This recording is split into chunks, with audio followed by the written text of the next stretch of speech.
បាទជំរាបសួរពុកម៉ែបងប្អូនទាំងអស់គ្នាបាទនៅពីមុខខ្ញុំនេះគឺផ្កាលហុងឈ្មោលបាទពុកម៉ែបងប្អូនបាទហើយពុកម៉ែបងប្អូនប្រហែលជាឆ្ងល់ហើយថាហេតុអ្វីបានជាខ្ញុំទុកបាទទុកដើមលហុងឈ្មោលនឹងទុកធ្វើអីវាមានប្រយោជន៍អីបាទអញ្ចឹងគឺវាមានប្រយោជន៍របស់វាបាទពុកម៉ែបងប្អូនបាទសម្រាប់លហុងបាទអញ្ចឹងអត្ថប្រយោជន៍នៃលហុងឈ្មោលនេះគឺល្អមួយយ៉ាងពុកម៉ែបងប្អូនបាទ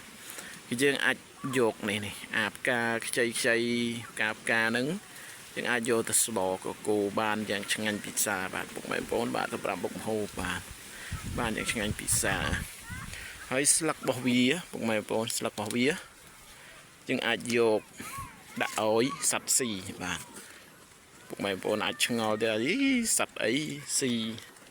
ស្លឹកលហុងបាទយ៉ាងសត្វអីស៊ីសត្វលហុងទីទៀតឲ្យពុកម៉ែបងប្អូនទាំងអស់គ្នាបាទនៅក្នុងធុងរបស់ខ្ញុំនេះពុកម៉ែបងប្អូននឹងដឹងហើយថាសត្វអីឥ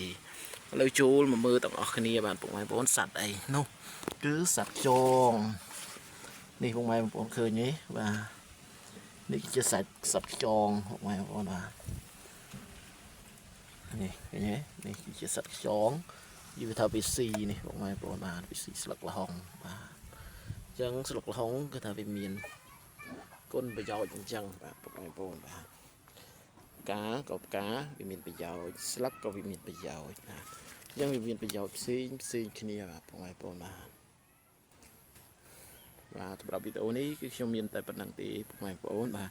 ចាំជួបគ្នានៅវីដេអូក្រោយទៀត